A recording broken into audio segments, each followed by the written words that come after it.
వేరే ప్రోగ్రామ్ మొదలవుతుంది. ఎవరు మాట్లాడుతుంది?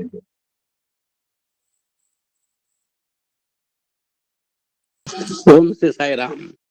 ఓంకార బీజ రూపాయ సర్వేశాయ జగత్పతే ప్రథమాయ నమస్తుభ్యం శ్రీ సత్యసాయి గణాధిప. ఓం శ్రీ సాయిరామ్. భగవాన్ శ్రీ సత్యసాయిబాబు వారి యొక్క దివ్య శ్రీ చరణాలకు హృదయపూర్వకమైనటువంటి నమస్కారాలు అర్పిస్తూ, అహం సత్యబోధక చెన్నై దివ్యజ్ఞాన యజ్ఞము.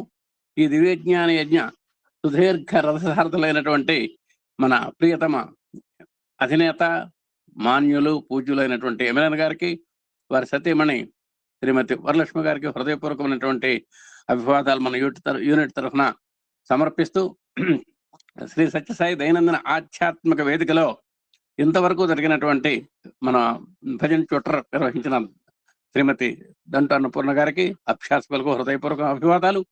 అలాగే ఈరోజు ధారావాహిక కార్యక్రమంలో భాగంగా మొట్టమొదట శ్రీమతి డాక్టర్ శంకర సరస్వతి గారి చేత ఆత్మారామం గ్రంథపట్నము, తర్వాత సత్యసాయి వాహినిపై శ్రీ పి కోటేశ్వరరావు సాయిరామ్ హైదరాబాద్ వారి యొక్క ప్రవచనం, ఇవి కార్యక్రమాలు.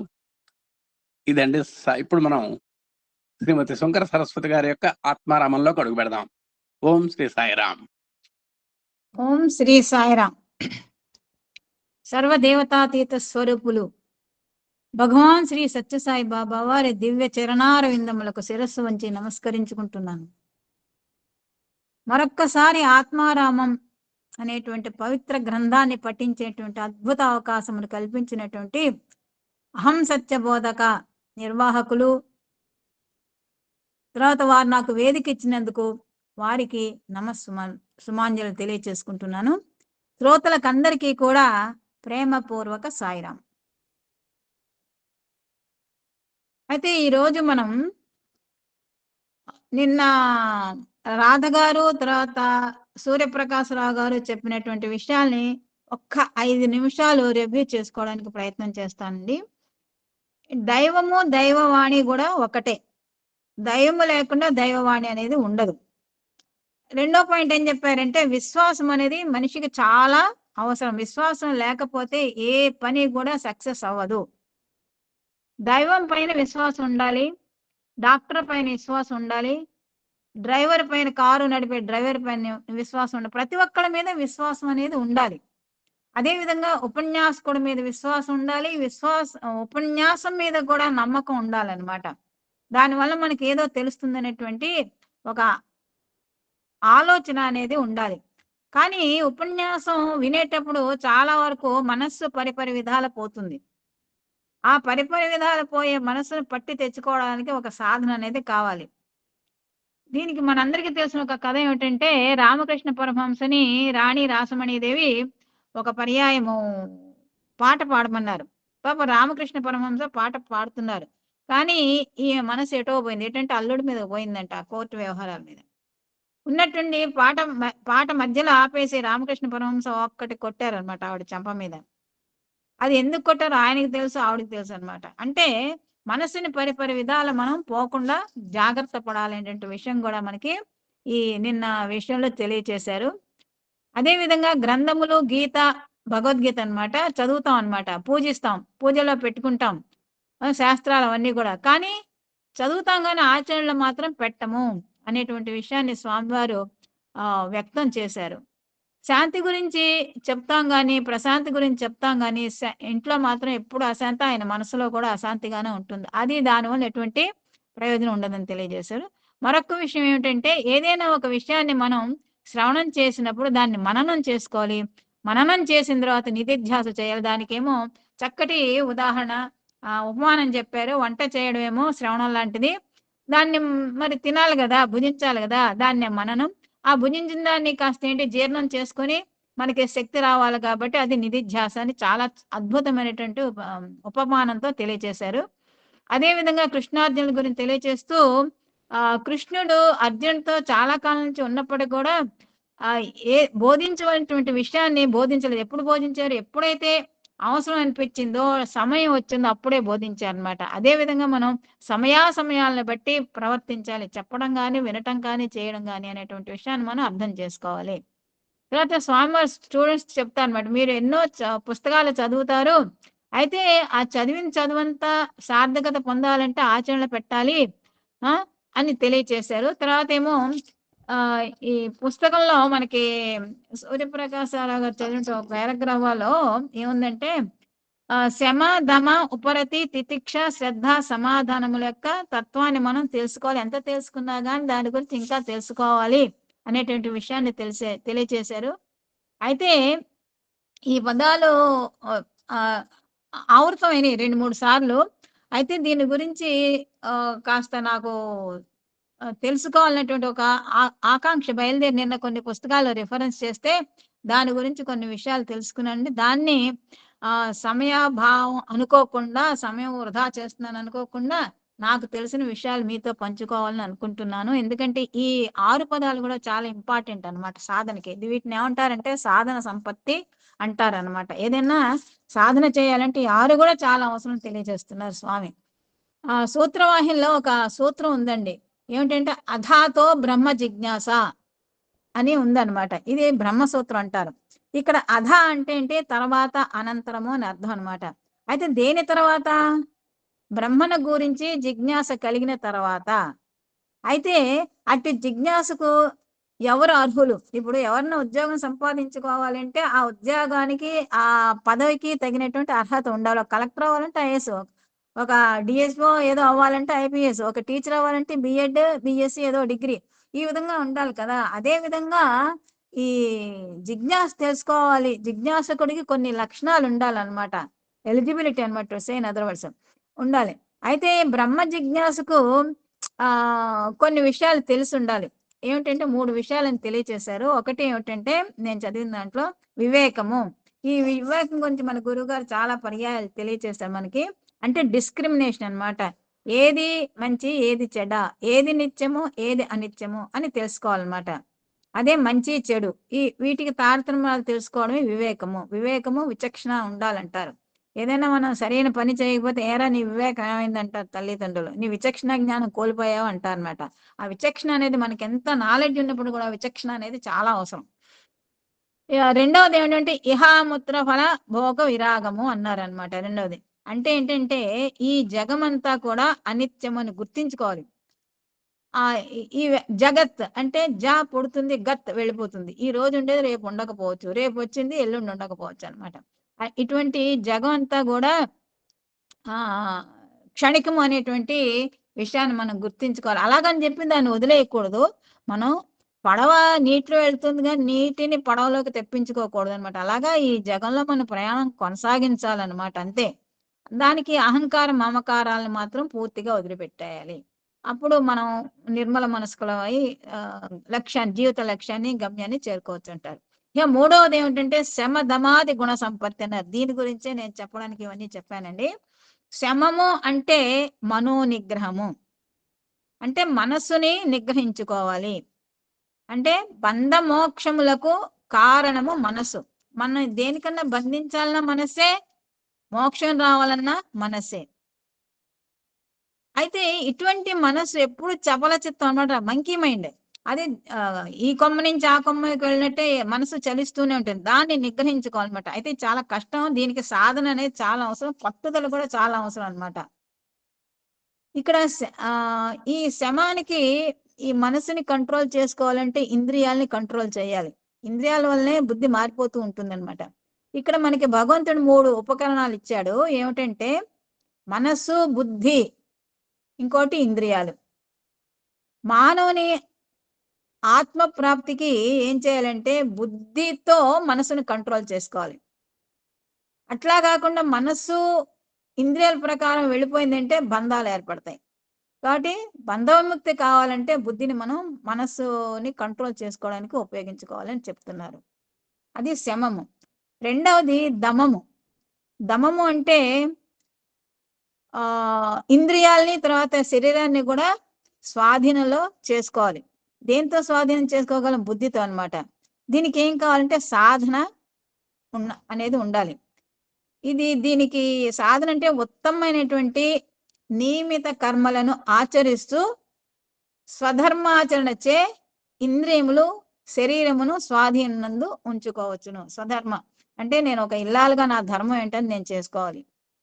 తర్వాత నేను చేసే పనులన్నీ కూడా మంచిగా ఉండాలి, సంఘానికి ఉపయోగపడాలి. ఈ విధంగా చేయటం వల్ల ఏంటంటే శరీరము తర్వాత ఇంద్రియాలు కూడా స్వాధీనంలోకి వస్తాయి.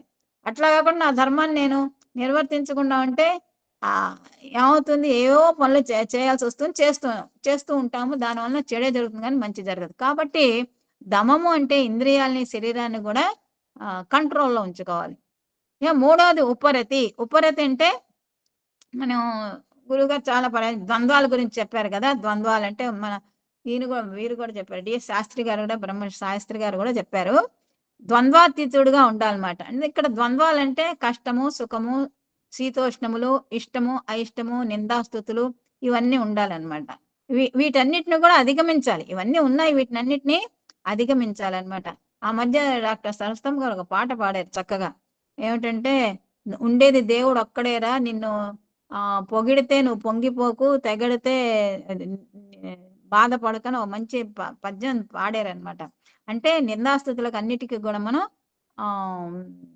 దూరంగా ఉండాలంటే వాటిని మనసుకు పట్టించుకోకూడదు. దీనికి స్వామి ఒక పర్యాయం చెప్పారు వారి దివ్య ఉపన్యాసంలో. ఏంటంటే, నన్ను బుట్టతల సాయిబాబా అంటారు. అవును నిజమే, నాకు బుట్టతల ఉంది కాబట్టి నేను యాక్సెప్ట్ చేస్తాను. కానీ నన్ను బట్టతల సాయిబాబా అంటే అది నాకు చెందదు. ఎందుకంటే ఆయనకు బట్టతల కాదు కదా.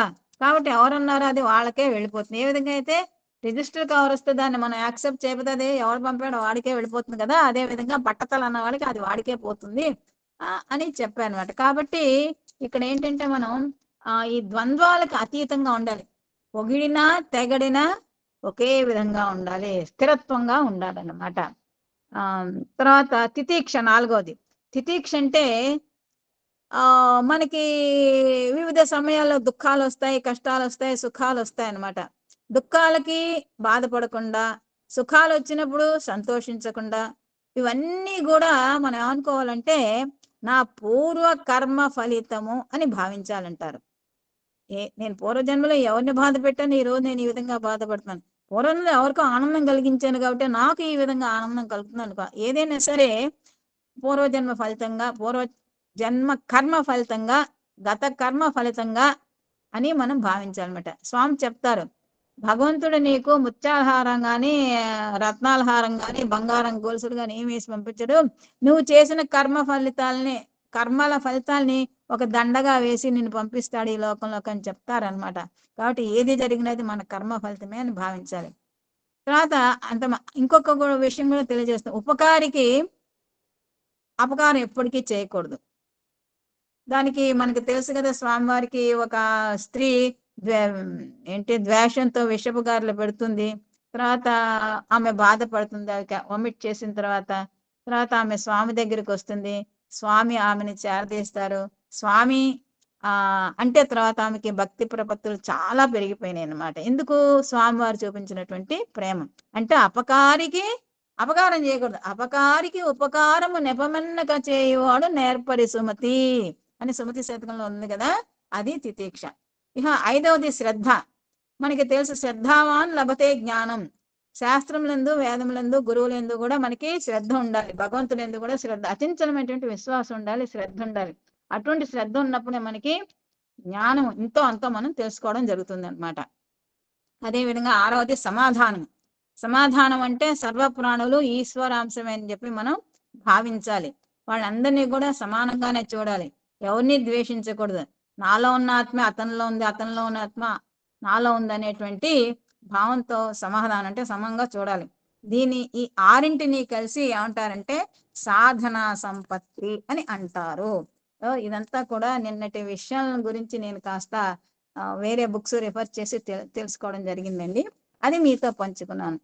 ఓకే, నెక్స్ట్ ఈరోజు ఏంటంటే పేజీ నెంబర్ పాత పుస్తకంలో 381వ పేజీ. స్వామివారు విద్యార్థులకు చెప్తున్నారు, దివ్యాత్మ స్వరూపులారా, విద్యార్థులారా, మీరు ఇక్కడ అనేక దినముల నుంచి అనేక విషయములను, ఆధ్యాత్మిక సిరి సంపత్తులను కూడా మీ హృదయంకు చేర్చుకున్నారు. ఎందుకంటే స్వామివారి దివ్య ఉపన్యాసాలు ఇస్తూ ఉంటారు. అంతే వారు ఇవ్వటమే కాకుండా ఇతరుల చేత కూడా ఇప్పిస్తారు. నిష్ణాతులైన వారితో, పండితులతో ఇప్పిస్తూ ఉంటారు. అవన్నీ కూడా ఆధ్యాత్మిక చింతన తత్వాన్ని కలిగి ఉండడానికి పెంచడానికి ఇప్పిస్తుంటారు అన్నమాట. ఆ విధంగా విద్యార్థులు స్వామి ఒళ్ళులో ఉండి ఎన్నో విషయాలు నేర్చుకుంటున్నారు అన్నమాట. ఈ నేర్చుకున్నటువంటి విషయాన్ని మీరు కొంతవరకైనా అనుభవించటానికి, ఆనందించటానికి, ఆరగించటానికి, అన్యులకు అందించడానికి తగిన కృషి సల్పాలి. సరే, విన్నారు విషయాలన్నీ విన్న తర్వాత అవి మరుగున పడిపోకూడదా, భలే బాగా చెప్పారు, బాగా చెప్పారో లేదో ఏమన్నా జడ్జి చేయమన్నారా, ఎవరో జడ్జి చేయమలేదుగా, భలే బాగా చెప్పారంట, అది కాదు మనకి ఇక్కడ కావాల్సింది. అందులో ఇందాక మనం 3 పాదాలు అనుకున్నాం కదా, శ్రవణం చేయాలి, మననం చేసుకోవాలి, నిధిధ్యాస. సో చెప్పిన విషయాలు 1, 2 అన్ని వినలేకపోయినా కొన్ని వింటాం కదా, ఆ కొన్నింటికి కూడా మనం నిధిధ్యాస ద్వారా అర్థం చేసుకోవాలన్నమాట. దాన్ని పదే పదే ఆలోచించాలి, అనలైజ్ చేసుకోవాలి, దాన్ని అందులో ఆనందాన్ని మనం పొందాలి. తర్వాత దాన్ని ఆచరణలో పెట్టుకోవాలి. ఆచరణలో పెట్టి చూసావా, నేను ఈ పని చేశాను, ఆ ఉపన్యాసంలో పలానా చెప్పారా, ఈ పని చేశాను, కాబట్టి మీరు కూడా ఈ పని చేస్తే బాగుంటుందని. అన్యులంటే మన ఇంట్లో వాళ్ళు అవ్వచ్చు, స్నేహితులు కావచ్చు, సందర్భానుసారంగా చెప్పాలన్నమాట. అంతేగాని కూర్చోబెట్టి వాళ్ళు చెప్పారు నేను ఆచరించిన ఇది అట్లా చెప్పొద్దు. సందర్భానుసారం బట్టి మనం చెప్తూ పోవాలి. అది మన ఐశ్వర్యం ఏంటంటే జ్ఞానము. ఈ భౌతిక ఐశ్వర్యం కాదు, అసలైనటువంటి ఐశ్వర్యం జ్ఞానమే. విద్వాన్ సర్వత్ర పూజ్యతే. విద్వాన్ అంటే విద్వాంసుడు, జ్ఞానము కలిగిన వాడు ఎక్కడికి వెళ్ళినా గాని అతనికి గౌరవ మర్యాదలు దక్కుతాయి. ఓకే, ఎన్ని నగలు వేసుకున్నా, ఎన్ని పట్టు చీరలు కట్టుకుని వెళ్ళినా గాని ఎవరో కూడా మనని గౌరవించరు. దూరం నుంచి చూస్తారు, ఓహో అదా ఇదా అని, అంతేగాని ఎవరు కూడా కుర్చీ వేసి కూర్చోబెట్టరు. అదే జ్ఞానవంతుడు వెళ్ళాడు అనుకోండి, చక్కగా గౌరవిస్తారు, ఆహ్వానిస్తారు, మన్నన చేస్తారు, ఈ విధంగా ఉంటారు. కాబట్టి మన ఐశ్వర్యం ఏంటంటే జ్ఞానము. మన సిరి గుణమే సంపద, ధర్మము. మన సంపద ఏంటంటే ధర్మంగా వర్తించడం. ఇక్కడ గుణం అంటే సద్గుణం అంట. సద్గుణమే మన ఐశ్వర్యం. ఐశ్వర్యం అనేది విశాలమైనది అనమాట, విశాలమైన కాన్సెప్ట్. సిరి అనేది కొంచెం తక్కువ, సంపద అనేది ఇంకొంచెం. సంపద అంటే మనం సంపాదించుకోవాలి, ఏంటి ధర్మాన్ని సంపాదించుకోవాలి, ధర్మంగా వర్తించాలన్నమాట. సో ఈ సిరి అనేది బై బర్త్ వస్తుంది, లేదా మనం పెద్దవాళ్ళని చూసి కూడా నేర్చుకోవచ్చు, గురువులు చెప్పింది కూడా వినుకోవచ్చు. ఆ విధంగా గుణ సంపదని పెంచుకోవాలన్నమాట. సో మన ఐశ్వర్యము జ్ఞానము, మన గుణమేమో సిరి, మన సంపద ఏమో ధర్మము. ధర్మము మీద, దైవము మీద విశ్వాసము కలిగినటువంటి మానవుడు దైవము యొక్క వాక్యములను, దైవము యొక్క వాణిని ఆచరణ యందు పెట్టినప్పుడే తన యొక్క ఆస్తికతను సార్థకపరచుకున్నవాడవుతాడు. ఎప్పుడంటే మనం ధర్మం మీద విశ్వాసం ఉండాలి, దైవం మీద విశ్వాసం ఉండాలి. అప్పుడు అటువంటి మానవుడు అంటే మనం అనమాట. దైవం మీద విశ్వాసం, స్వామి మీద విశ్వాసం ఉంది కాబట్టే స్వామి పుస్తకాలు చదువుతుంటాము, సనాతన సార్ చదువుతుంటాము, ఇప్పుడు ఆత్మారామం చదువుతున్నాము. ఇవన్నీ ఎందుకంటే భగవంతుడు వాక్యం మీద మనకి విశ్వాసం ఉంది అనమాట. ఆ విశ్వాసం వలన వారి వాణిని ఒక్కొక్కసారి రికార్డు ద్వారా వింటాము, ఇప్పుడేమో చదువుతూ ఉంటాం అనమాట. అవి ఏం చేయాలి, మనం ఆచరణలో పెట్టాలి. పెట్టినప్పుడే మనం నేర్చుకున్న దానికి, చదివిన దానికి ఒక సార్థకత అనేది చేకూర్చిన వారం అవుతాం అనమాట. దైవమును విశ్వసించి దైవవాణిని ఉపేక్షించడం భక్తికి లక్షణము కాదు. దేవుణ్ణి పూజిస్తాం, స్వామిని ఒక అగరత్తి వెలిగిస్తాం, ఒక దీపం పెట్టేస్తాం, నివేదన చేస్తాం, తర్వాత అంటే వారి మీద విశ్వాసం ఉంది, కానీ వారు చెప్పిన మాట ఏం చెప్తాలే, ఇప్పుడు ఏం వింటాలే, ఇప్పుడు టీవీ చూద్దాం, లేకపోతే ఇంకెక్కడికో పోదాం అని అనుకోకూడదు, దాన్ని ఉపేక్షించకూడదు అనమాట. ఆయన చెప్పింది కూడా మనం వినాలి. ఎప్పుడైతే దైవం మీద విశ్వాసం, ఆ దైవ వాణిని వింటామో అప్పుడే మనకి భక్తి ఉన్నది అనేటువంటి విషయాన్ని మనం తెలుసుకోవచ్చు. అంటే భక్తికి లక్షణం అనమాట. భక్తి అంటే దైవాన్ని విశ్వసించాలి, వారు చెప్పినటువంటి మాటలను వినాలి, తర్వాత వారు వాణి పుస్తక రూపంలో అంటే వాడిని చదువుకోవాలి, నలుగురికి పంచాలి, ఆచరించాలి, అర్థం చేసుకోవాలి. క్రియాశూన్యమైన భక్తి అనే బురకా ధరించి నిజమైన భక్తుడుగా నటించుట పచ్చి మోసమనే చెప్పవచ్చును. కొంతమంది ఏం చేస్తూ ఉంటారు అంటే సామాన్యంగా మనం చూస్తూ ఉంటాం, ఎవరిని భక్తుడు అనుకోవాలో ఎవరిని కాదనుకోవాలో మనకి తెలియదు. ముఖ్యంగా క్షేత్రాల్లో ఇట్లాంటి వాళ్ళు తగులుతూ ఉంటారు. నామాలు పెట్టేసుకుంటారు, కుంకుమ బొట్టు పెట్టేసుకుంటారు, ఏవో అలాంటి వస్త్రాలు వేసుకుంటారు. కానీ చేసేదంతా కూడా మోసమే అన్నమాట. ఎందుకు ఈ మధ్య ఒక దేవాలయం, అందరూ తెలిసిన విషయం, దేవాలయంలో పరకామణి అదేదో జరిగింది. ఎందుకంటే నేను 4 రోజుల క్రితం, ఐ థింక్ లాస్ట్ సాటర్డే, నేను ఏలూరులో ఒక దేవాలయానికి వెళ్ళాను, వెంకటేశ్వర స్వామి దేవాలయానికి వెళ్ళి అమ్మవారికి నేను ఎప్పటి నుంచో అమ్మవార్లు ఇద్దరికి కూడా చీరలు పెట్టాలని అనుకున్నాను. ఎప్పటి నుంచో, 1 సంవత్సరం నుంచి అనుకుని మొన్న ఏదో వీలైతే వెంకటేశ్వర స్వామికి అమ్మవార్లకు కూడా చీరలు, బ్లౌజ్ పీసెస్ పట్టుకెళ్ళాను. వెళ్తే అక్కడ పంతులు వారికి ఇచ్చి అమ్మవారికి పెట్టండి అన్నాను. ఇంతలోకి అక్కడ ఒక క్లర్క్ వచ్చి, అమ్మ ఇవన్నీ కూడా రాయించి రిసీట్ తీసుకోవాలమ్మా అని అన్నారు. అంటే సరే, ఆ పంతులకి ఇచ్చిన బట్టలు నేను మళ్ళీ వెనక్కి తీసుకురావండి, నేను రాయించి తెస్తాను అన్నాను.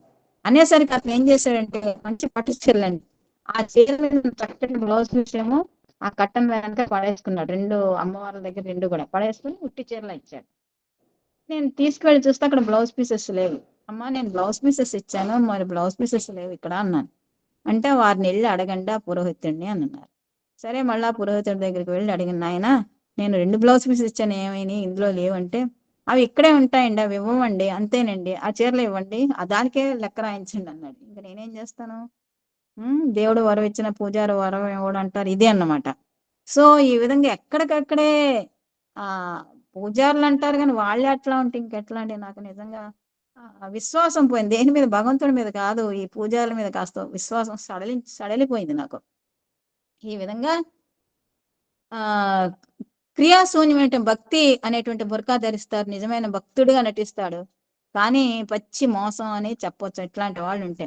అందువల్లనేనండి చాలా మందికి భక్తి అంటే నమ్మకం అనేది లేదు.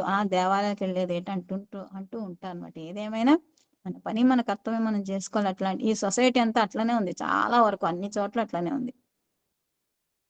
అట్టి వారిని దైవ వంచకుడని చెప్పటంలో సందేహం లేదు. నిజంగా అది దైవంచకుడే కదా, నేను చెప్పిన విషయంలో అది దైవ వంచకుడే.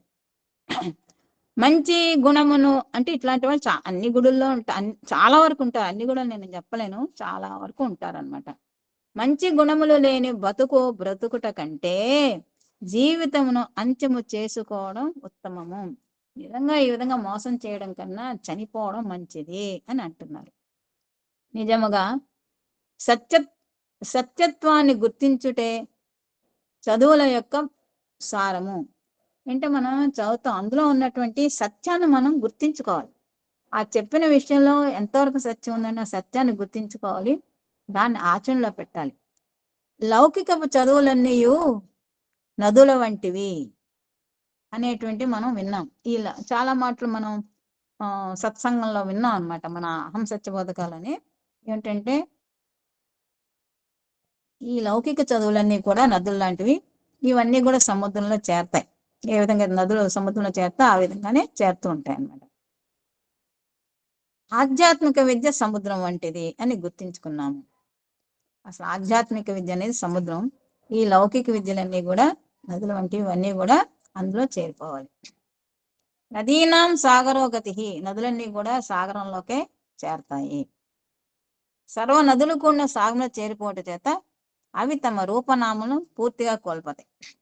నదులలో నీరు కొంచెం మట్టితో ఉంటుంది, తాగడానికి వీలుగా ఉండదు. కొన్ని నదుల్లో నీరు కొంచెం స్వచ్ఛంగా తాగడానికి వీలుగా ఉంటుంది, వాటి రుచి కూడా తేడా ఉంటుంది.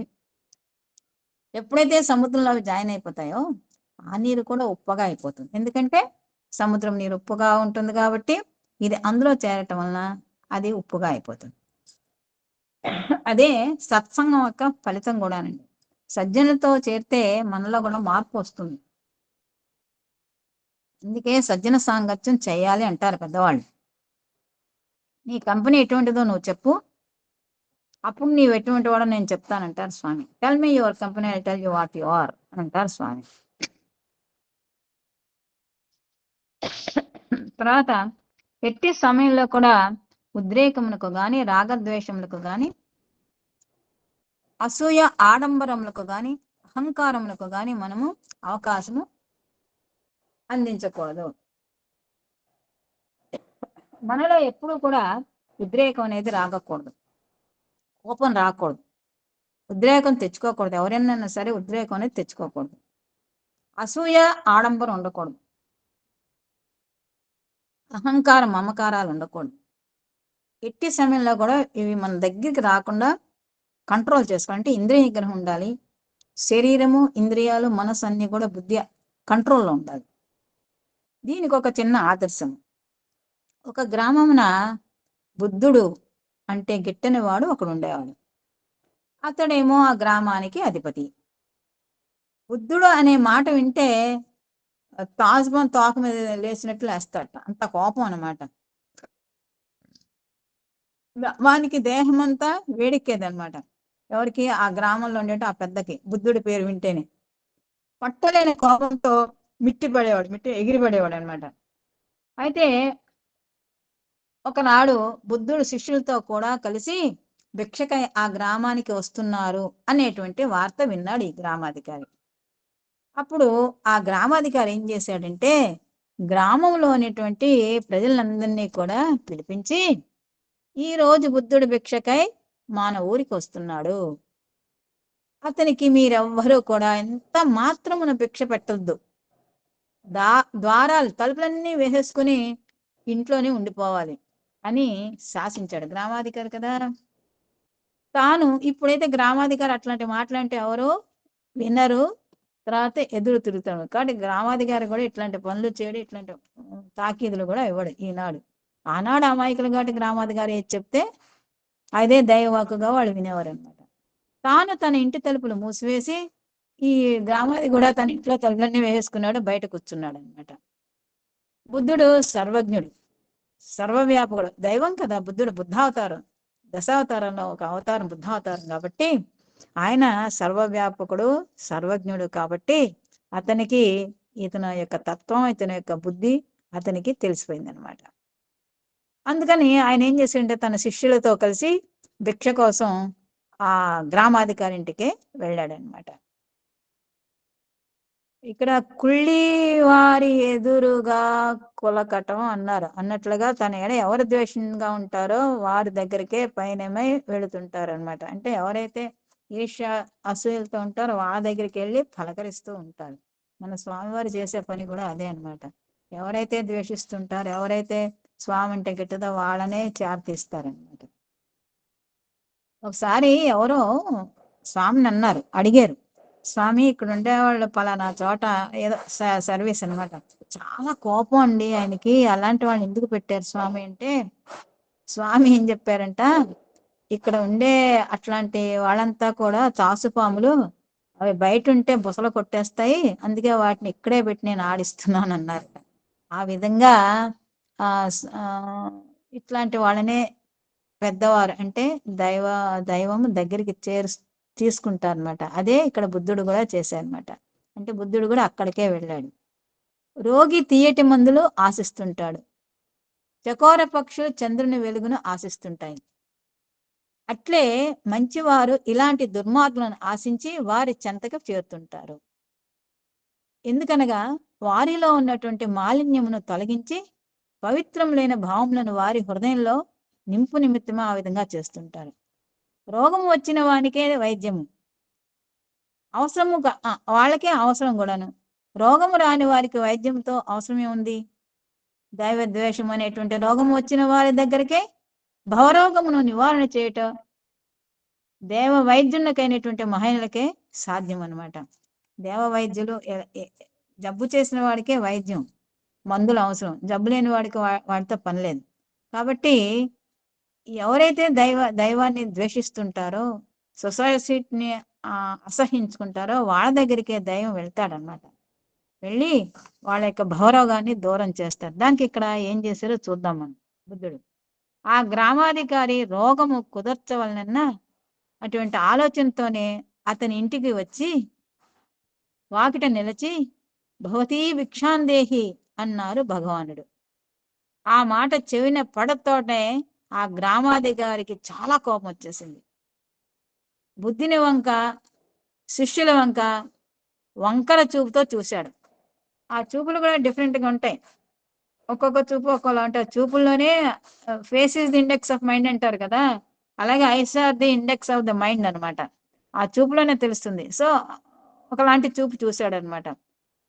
అతనిలోని ఉద్రేకము మరింత చెలరేగింది. ఏయ్ సోమరిపోతా, పని పాట లేక భిక్షాటనముతో పొట్ట పోసుకుంటూ నీ జీవితమును వ్యర్థము కావించుకుంటున్నావు. నీ వయసంతా కూడా నిరర్ధకంగా చేసుకుంటున్నావు. నీ జీవితమును పాడు చేసుకోవటమే కాకుండా ఈ యువకుల జీవితం కూడా నాశనం చేస్తున్నావు. చూసావు అంటే మేసే గాడిదని కూసే గాడిద పాడు చేసిందంటారా, ఆ విధంగా మాట్లాడాడు ఈ గ్రామాధికారి.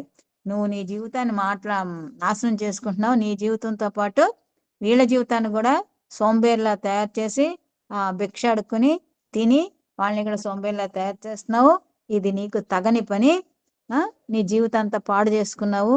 శుభ్రంగా పని పాటలు చేసుకోవచ్చు కదా, కాయ కష్టం చేయొచ్చు కదా అని వాడు ఏదో ఇష్టం వచ్చినట్టు వాగాడు అనమాట అని నీచముగా నిందించాడు. బుద్ధుణ్ణి శిష్యులను కూడా అనేక తిట్లు తిడుతూ వచ్చాడు. భగవానునికి కోపం రాలేదు. స్థితప్రజ్ఞులు కదా భగవంతుడు, అందువల్ల అతని కోపం రాలేదు. మహనీయులు దూషణ భూషణ తిరస్కారములకు లొంగటం కానీ కృంగటం కానీ పొంగటం కానీ ఎప్పుడూ కూడాను జరగదు. వాళ్ళు అదే పొగిడితేనేమో పొంగిపోరు, తిడితేనేమో కుంగిపోరు. అన్నిటినీ కూడా వాళ్ళకి అన్ని కూడా సమానమే. బుద్ధుడు చిరునవ్వు నవ్వుతూ, అయ్యా నాకొక సందేహం ఉన్నది, అది నీవు తీర్చాలి. బుద్ధుడు చెప్తాడన్నమాట అతనితో, నీవు గ్రామమునకు పెద్దవు కనుక న్యాయమైన తీర్పు చెప్పాలి అని అన్నాడు. అతడు అప్పుడు ఆ గ్రామాధికారి అంటాడు, ఏమిటి నీ సందేహము అని గద్దించాడు. మామూలుగా నీ సందేహం ఏమిటి నీ సందేహం చెప్పు అన్నాడు. అప్పుడు బుద్ధుడు సౌమ్యంగా ప్రశాంతంగా, మీ ఇంటికి భిక్షమునకై ఒకడు వస్తాడు, మీరు వాడికి పెట్టుటకై ఇన్ని గింజలు తీసుకొని వస్తారు. వాడు ఆ గింజలు తీసుకోకపోతే మీరు ఆ గింజలు ఎవరికి ఇస్తారు అని అడిగాడు. అడిగితే అతడు, ఇదియా నీ సందేహము? గొప్ప సందేహమే, పెద్ద ప్రశ్నే వేశావు.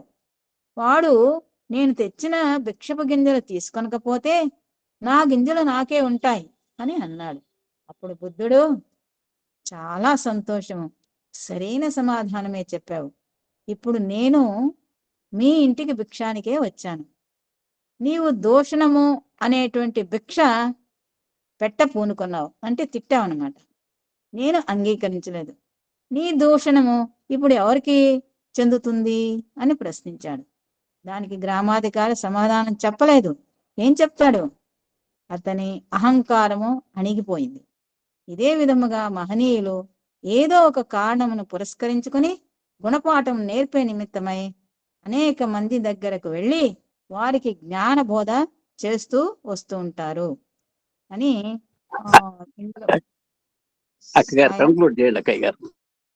అయితే ఈ పేరాతో ఆపేస్తాను సాయిరామ్. ఇది ఒక పేరా అయిపోయింది. నెక్స్ట్ పేర ఏంటంటే అజ్ఞానుల అనుచిత ప్రసంగం. Okay sir, okay sir, okay, thank you. ఇటువంటి అద్భుత అవకాశం ఇచ్చినటువంటి భగవాన్ సత్యసాయి బాబా వారికి, అహం సత్య బోధక నిర్వాహకులకు అందరికీ కృతజ్ఞతలు. ఏదో నాకు తెలిసిన 4 ముక్కలు దీన్ని విశ్లేషణ చేసినటువంటి భగవానికి కృతజ్ఞతలు. విన్నటువంటి శ్రోతలకు కృతజ్ఞతలు. ఎంతో ఓర్పుగా విన్నారు. అందరికీ కృతజ్ఞతలు. సాయిరామ్ అండి. సాయిరామ్. ఓం శ్రీ సాయిరామ్. ఓంకార బీజ రూపాయ సర్వేశాయ జగత్పతే ప్రథమాయ నమస్తుభ్యం శ్రీ సత్యసాయి గణాధిప. అందరికీ సాయిరామ్ అండి. హృదయపూర్వక గురువు గారికి కూడా హృదయపూర్వకమైనటువంటి కృతజ్ఞత వందనాలు. స్వామి యొక్క దివ్యాశీస్సులతో మనం సత్యసాయి వాహిని ధారావాహిక కార్యక్రమాన్ని నిర్వహించుకుంటున్నటువంటి నేపథ్యంలో ఇప్పుడు మనం 21వ ఎపిసోడ్లో ఉన్నాం. దీని యొక్క హెడ్డింగ్, ముఖ్యోద్దేశం, దీని యొక్క శీర్షిక మనం నిన్న చెప్పుకున్నటువంటి వాటిలో ఒక్కసారి స్థూలంగా సూక్ష్మంగా మనం పరిశీలిస్తే మనం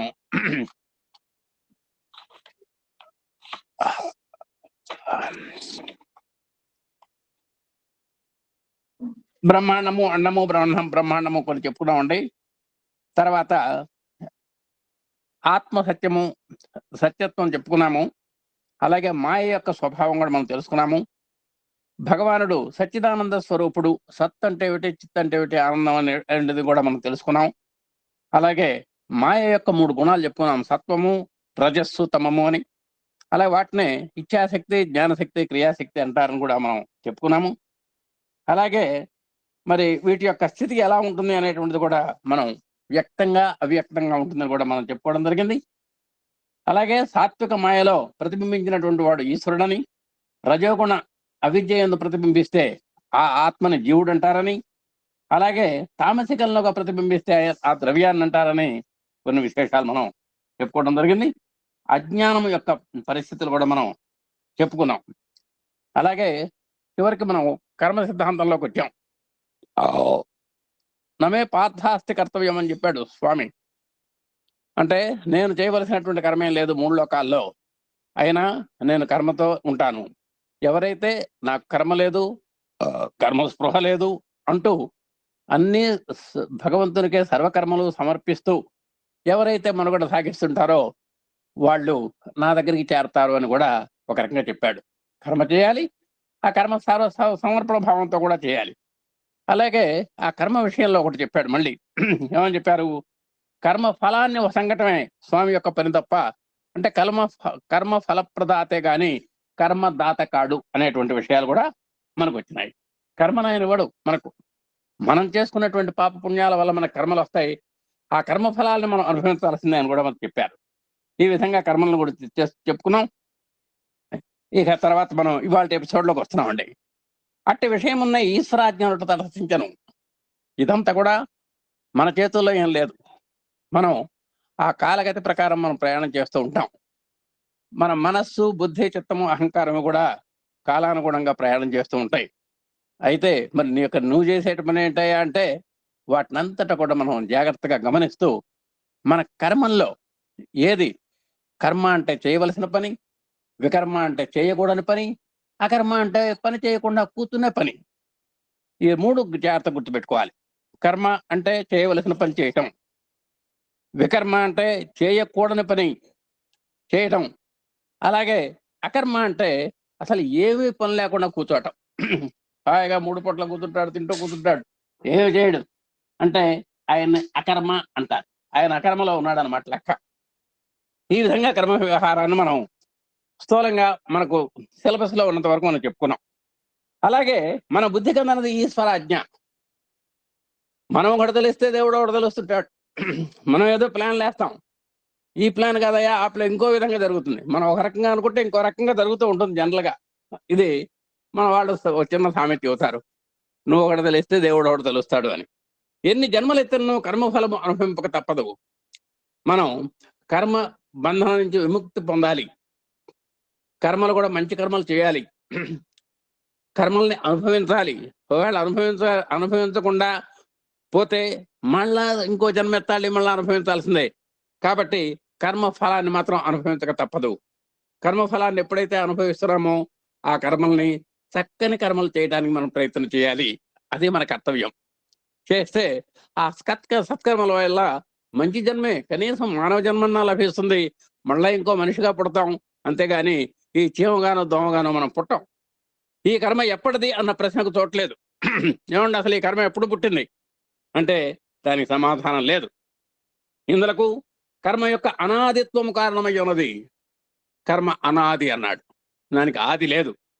ఈ ఆది లేనివి ఏమైనా ఉన్నాయండి ఇంకా అంటే స్వామివారు చక్క చెబుతున్నారు. ఈశ్వరుడు, జగత్తు, జీవుడు, కర్మ, అజ్ఞానము అనేటువంటి ఐదు తీసుకొచ్చారు ఇక్కడికి. ఈశ్వరుడు ఆయన అసలు డేట్ ఆఫ్ ఎంట్రన్స్ ఎప్పుడో మనకు తెలియదు, ఆయన కూడా అనాది. జగత్తు ఎప్పుడు పుట్టిందో మనకు తెలియదు. అలాగే జీవుడు ఈయన ఎప్పుడు పుట్టాడో మనకు తెలియదు. కర్మ అసలు కర్మ అనేటువంటిది ఎప్పుడు స్టార్ట్ అయిందో ఆ బిగినింగ్ డేట్ మనకు తెలియదు. అజ్ఞానము దాని పక్కనే ఉంది, ఆ అజ్ఞానం కూడా ఎప్పుడు మొదలైందో మనకు తెలియదు. అనుమానికి మొదలు లేదు. ఈ 5టికి అసలుకు ఆది అనేటువంటిది మనం ప్రతి కార్యక్రమానికి కూడా డేట్ ఆఫ్ బర్త్ చెప్పుకుంటాం. జ్ఞానామృతం ఫలానాడు పుట్టింది, భజన్ ట్యూటర్ పుట్టిన తేదీ అంటే ఇప్పుడు చెప్పగలం, అంత రికార్డెడ్గా ఉంది వ్యవహారం. కానీ వీటికి మాత్రము మనం మొదలు అనేది మేము చెప్పలేము, లేదు కాబట్టి ఇవి అనాథులని చెప్పబడును. ఆది లేదు కాబట్టి ఇవి అనాథులు.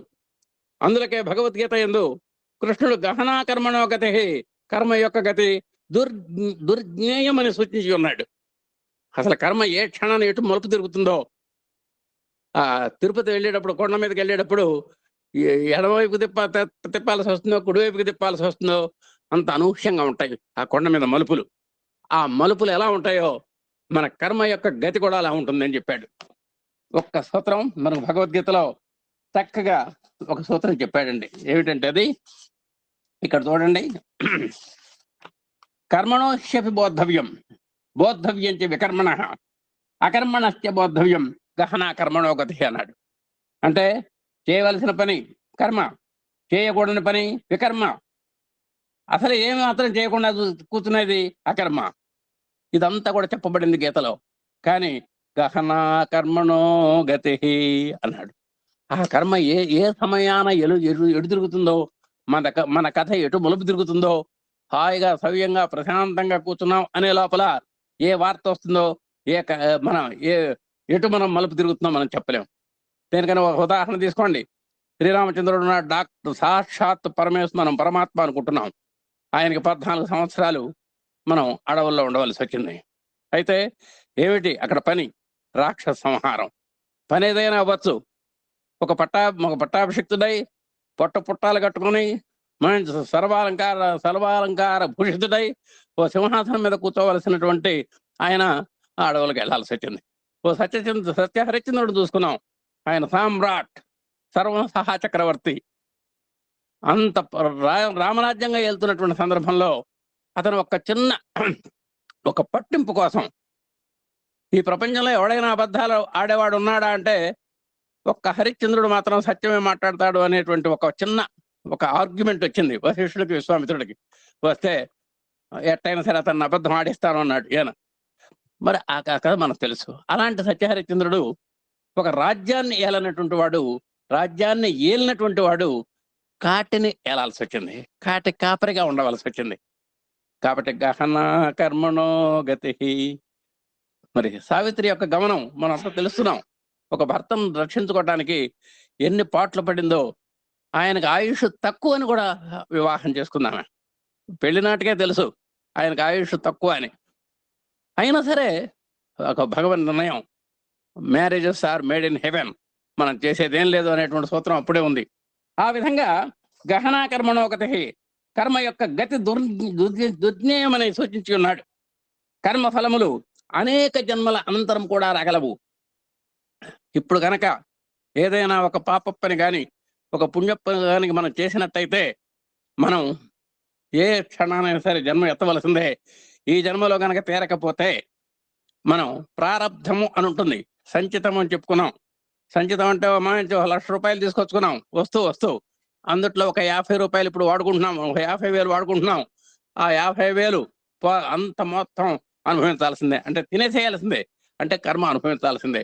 ఇంకా 50,000 ఉంది అక్కడ, 55,000 అది కూడా మనం అవసరమైతే ఇక్కడే తీర్చేసేయాలి. తీర్చేసి విముక్త దేహులం కావాలి, కర్మ బంధనం నుంచి విముక్తులం అవ్వాలి. కానీ కుదరదది. మళ్ళా కొత్త కర్మలు వచ్చి పడుతున్నాయి, కొత్త ఆగామి వచ్చేసి పడుతోంది. ఈ ఆగామి మళ్ళా దాంతో కలుస్తోంది, అది మళ్ళా వచ్చే జన్మకు ప్రారంభం అవుతోంది. ఇదంతా కుదరదు. కాబట్టి నువ్వు కర్మ కనుక చేస్తే ఆ కర్మఫలం నువ్వు వచ్చే జన్మలో కూడా అనుభవించాల్సిందే, ఈ జన్మలో తీరకపోతే. అందువలన సర్వకర్మాధ్యక్షుడు, సర్వసాక్షియును ఒక పరమేశ్వరుడు ఒక్కడే కర్మఫల ప్రదాయకుడు. కాబట్టి వీటన్నిటికీ అధిపతి ఎవరయ్యా అంటే పరమాత్మ. దీనికి ఈ కర్మలన్నిటికీ సాక్షిభూతులు ఎవరయ్యా అంటే పరమేశ్వరుడు. మనం చాలా మంది అనుకుంటారు, నేను కర్మలు చేస్తున్నాను, నా కర్మలు ఎవరు చూడరు, కళ్ళు మూసుకొని పిల్లి పాలు తాగుతుంది వంటింట్లో, నన్ను ఎవరో చూడటం లేదని. ఆ గృహిణి వెళ్ళి అప్పడాల కర్ర తీసుకొని ఒక్కటే వేస్తుంది నడిన. అలాగే మనం ప్రతి మానవుడు కూడా కర్మ చేస్తూ కళ్ళు మూసుకొని చేసేస్తాడు. అంటే కళ్ళు మూసుకుంటాడు, ఎవరు అది ఈయన చూడకపోవటం కాదు, నన్ను ఎవరు చూడలేదు అంటాడు. చూడండి, కరెక్ట్గా కర్మను చేస్తుంటే 18 మంది సాక్షులు రెడీగా ఉన్నారు చూడటానికి. చూడండి, అందుట్లో వేదాలు 4 ఉన్నాయండి, పంచభూతాలు 5 ఉన్నాయండి, అప్పటికి 9 అయిపోయినాయి. నీ అంతరాత్మ ఏదన్నా పాడు పని చేసేటప్పుడు నీ అంతరాత్మ చెబుతుంది, తప్పురా నాయనా అంటుంది. డోంట్ టాక్ అంటాం మనం దాన్ని. ఈ అంతరాత్మ, నీ అంతరాత్మ చెబుతుంది. నీలోనే సుప్రీంకోర్టు జడ్జి ఉన్నాడు నీ హృదయంలో. ఆ పరమాత్మ చెబుతాడు, నాయన తప్పురా, చేయబాకురా, చెయ్యకుర్రా అంటాడు. కానీ మనకు అవసరం తీరాలి, అక్కడ చేసి తీరాలి. అంతరాత్మ, ధర్మము, యమధర్మరాజు, సమవర్తి, ఆయన సహస్రాక్షుడు, ఆయన రకరకాల కళ్ళదోళ్ళు పెట్టుకొని చూస్తున్నాడు మన వైపున. అలాగే ఉభయ సంధ్యలు, ప్రాతః సంధ్య, సాయం సంధ్య, అవి కూడా గమనిస్తున్నాయి నేను. అలాగే సూర్యుడు, చంద్రుడు, నక్షత్రాలు, పగలు, రాత్రి, ఈ విధంగా 18 ఉన్నాయండి. నీ మీద సిఐడి ఆఫీసర్స్ 18 మంది ఉన్నారు. వీళ్ళందరికీ తెలియకుండా ఏం పని చేస్తావు నువ్వు చేయొచ్చు, ఇబ్బంది లేదు. వీళ్ళందరికీ కనబడకుండా నువ్వు ఎట్లాంటి పాపిష్టి పని అయినా చేయొచ్చు. కానీ వీటినన్నిటిని గమనించిన తర్వాత మనం ఏ పని కూడా చేయలేమని తెలిసిపోయింది. స్వామివారు చిన్న అరటిపండు ఇచ్చి ఎవరికి కనబడకుండా తినమన్నట్టుగా ఉంది. ఇది ఒకటి తినేశాడు, గడగడ కళ్ళు మూసుకొని తినేశాడు. ఈయన కళ్ళు మూసుకుంటే జగత్తు ఈయన కనబడదు, కానీ జగత్తుకు ఇతను కనబడతాడు కదా. అలాగే రెండో వాడు నేను తినలేదు సార్ అన్నాడు. దేని తినలేదు? అంతా చూస్తున్నా, అంతా సూర్యచంద్రులు వీళ్ళంతా కూడా ఎదురుగానే ఉంటే ఇక నేను ఎవరికి చూడకుండా నేను ఎట్లా తినగలను అన్నాడు. వాడు విజ్ఞుడు, ఆ తిన్నవాడు అజ్ఞుడు. కాబట్టి ఈ విధంగా కర్మ సర్వసాక్షిభూతుడు కూడా పరమేశ్వరుడే. ఒక్కడే కర్మఫలప్రదాయకుడు. అతడు ఒక్కడే అర్జునుడు, ప్రభువును అయ్యున్నాడు. ఆయనే నరుడు, ఆయనే నారాయణుడు. ఈ దృక్పథం నుండి పరిశీలించిన ఈశ్వరుని యొక్క ఉనికి జీవుని యొక్క ఉనికితో సంబంధం కలిగి ఉన్నది. కాబట్టి భగవంతుడికి భక్తుడికి ఒక అవినాభావమైనటువంటి సంబంధం ఉంది. లేదు అనడానికి అవకాశం లేదు, చెప్పక తప్పదు, ఉంది అంతే. జీవులు లేని ఎడ్ల ఈశ్వరుడు ఉండబోడు. ఏమండి, జీవుడు లేనిదే జీవేశ్వరుడు ఎక్కడ ఉంటాడు? జగత్తు లేనిదే జగత్పతి ఎక్కడ ఉంటాడు? జగత్తు లేనిదే జగత్పిత ఎక్కడ ఉంటాడు? ఒక భక్తులు లేని భగవంతుడు ఉండడు కదా. ఒక విద్యార్థులు లేకుండా ఉపాధ్యాయుడు ఉండగలడా? రోగులు లేకుండా ఏమైనా వైద్యుడు ఉండగలడా? ఏం చేస్తాడు అక్కడ కూర్చోనైనా? కాబట్టి అలాగే ఇక చిన్న ఉదాహరణ చెప్పారు స్వామి. జీవులు లేని ఎడల ఈశ్వరుడు ఉండబోడు. జీవుడు ఉన్నాడు అంటే వాళ్ళకు ఒక కమాండర్ ఉండాలి, జీవేశ్వరుడు అంటాం ఆయన. అలాగే జగత్ ఉందంటే జగత్పిత ఉండాలి. అలాగే పుత్రుడు లేని ఎడల తండ్రి అను నామము అర్థరహితము. ప్రతి ఒక్కరు వివాహం చేసుకుంటాం, ఏముండయి తండ్రి అయినాడండోయ్ ఫలానా ఆయన అంటాం మనం. అంటే కొడుకు పుట్టంగానే ఆయన తండ్రి అయినాడు, జస్ట్ ప్రమోటెడ్. కావున జీవుల యొక్క అంటే మరి పుత్రులు లేని ఎడల తండ్రి అని అంటామా మనం? ఇంకా పిల్లలు పుట్టలేదు సార్, ఇంకా మా వాడు తండ్రి అవ్వలేదు అంటాం. కాబట్టి బిడ్డలు ఉంటేనే తండ్రి అనేటువంటి పోస్ట్ ఎట్లయితే వస్తుందో, మరి జీవులు లేనిదే ఈశ్వరుడు లేడు. కావున జీవుల కర్మఫల భోగార్థమే పరమేశ్వరుడు సృష్టి రచనకు పూనుకోనవలసి వచ్చింది. కాబట్టి అందుకనే ఏకోహం బహుశ్యాం అన్నాడు భగవంతుడు. తనతో పాటే 84 లక్షల జీవరాశులను సృష్టించుకున్నాడు. ఇంకోటి కూడా చెప్పుకున్నాం మనం, మాయను కూడా సృష్టించుకున్నాడు పక్కనే. ఆయన నీడలాగా ఉంటుంది ఎప్పుడు అది. ఇక భూతార్థమనగా ఆకాశాది పంచభూతములు జీవభోగార్థములకును జీవుల దేహ నిర్మాణములకును వారిల కర్మలను అనుసరించి నివసించు లోకాదులకును జీవ ఉపకరణములుగాను వినియోగపడను. కాబట్టి ఈ పంచభూతాలన్నీ కూడా పుట్టినాయి, మనందరికీ తెలుసు. అసలకు ఈ పంచభూతాలు వల్లనే మనం అన్ని సుఖాలు అనుభవిస్తున్నాం. పంచతన్మాత్రలు ఉన్నాయి, శబ్ద స్పర్శ రూపరస గంధాదులు. అవి మనకు అమేయమైనటువంటి సుఖాలు ఇస్తున్నాయి. ఒక శబ్దము, చక్కని సంగీతం వింటున్నాం గానలహరిలో. అలాగే స్పర్శ, ఒక ఏసీలో పడుకుంటున్నాం, చల్లగా ఉంటుంది హాయిగా. రూపం, చక్క తాజ్మహల్ లాంటి అందమైనటువంటి కట్టడాలను చూస్తున్నాం. అతీవమైనటువంటి మనోహరమైనటువంటి తమిళనాడులో ఉన్నటువంటి సుందరమైనటువంటి దేవాలయాలు కూడా అప్పుడప్పుడు పెడుతున్నారు, చూస్తున్నాం. కనుల పండుగగా ఉంటుంది. ఇవన్నీ కూడా పంచభూతాల వల్ల మనం ఎన్నో భోగాలను అనుభవిస్తున్నాము. అలాగే ఇక నాలుక చెప్పలో వశం కాదు, ఏది కావాలంటే అది తింటానంటుంది, వాసన చూస్తానంటుంది. కాబట్టి ఈ పంచతన్మాత్రల వల్లనే మనకు పంచ భోగాలన్నీ కూడా మనం అనుభవిస్తున్నాం. జీవుల యొక్క దేహ నిర్మాణమునకు వాళ్ళ కర్మలను అనుసరించి నివసించు లోకాదులకును జీవన ఉపకరణములుగాను కర్మలను అనుసరించి అంటే వినియోగించబడను. ఇవన్నీ కూడా పంచభూతాలు చేస్తున్నాయి. ఏమిటి చూడండి ఒకసారి, మీకు ఒక్కసారి కొంచెం ఒక అవగాహన కోసం ఒక్క నిమిషం. ఇప్పుడు పంచభూతాల వల్ల మనకి ఏం జరుగుతుందో ఒకసారి చూడండి. మన శరీర నిర్మాణం అంతా కూడా పంచభూతాల వల్లే జరుగుతోంది. ఒక పృథ్వీ ఉంది, దాని యొక్క అస్థి, చర్మము, మాంసము, నరాలు, వెంట్రుకలు అన్ని కూడా భూతత్వం. ఇది పృథ్వీతత్వం అంటారు, దాని నుంచి వస్తున్నాయి మనకు. అలాగే ఒక నీరుంది, రక్త ప్రసరణ, మూత్ర విసర్జన, శ్లేష్మము, మరి నోటంబుడు గారేటువంటి చొల్లు, మెదడు, ఇవన్నీ కూడా పుడుతున్నాయి. ఇక అగ్ని, నీకు మంచి కరకరకరక 12:30 కాగానే ఎప్పుడు గంట కొడతారా అని చూస్తాం మనం. అగ్ని వలన ఆకలి, దాహం, నిద్ర ఇవన్నీ కూడా కలుగుతున్నాయి. అలాగే వాయువు ఉంది, వాయువు వల్ల చలనం, నువ్వు ఒక చోట నుంచి ఒక చోట కదులుతున్నావు, గమనం, ఇవన్నీ కూడా భయం, ఇవన్నీ కూడా కలుగుతున్నాయి. ఆకాశం వల్ల నీకు కామ, క్రోధ, లోభ, మోహ, మద, మాత్సర్యాలు కలుగుతున్నాయి. ఈ విధంగా ఆలోచిస్తే పంచభూతాల వల్ల, అందుకనే స్వామి ఒక మాట అన్నారు, దేహము పాంచభౌతికము, దేహము కూలక తప్పదెప్పుడు అన్నారు. కాబట్టి పంచభూతాలు ఏం చేస్తున్నాయి నాకు, ఈ భూమి నాకేం చేస్తుంది అనుకుంటున్నావు నువ్వు?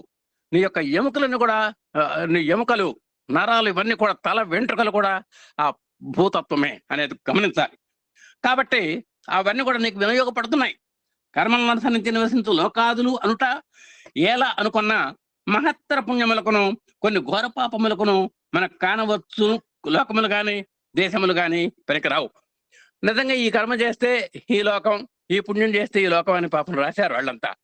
నిజంగా మనం చేసేటువంటి ఘోరాలు నేరాలు, ఈనాడు వెలువడేటువంటి పేపర్లలో వినేటువంటి ఘోరాలు నేరాలు చూస్తే నిజంగా ఆయన రాసినటువంటి బైలా ప్రకారం ఆ లోకాలు చాలవు, ఆ దేశాలు కూడా చాలవు.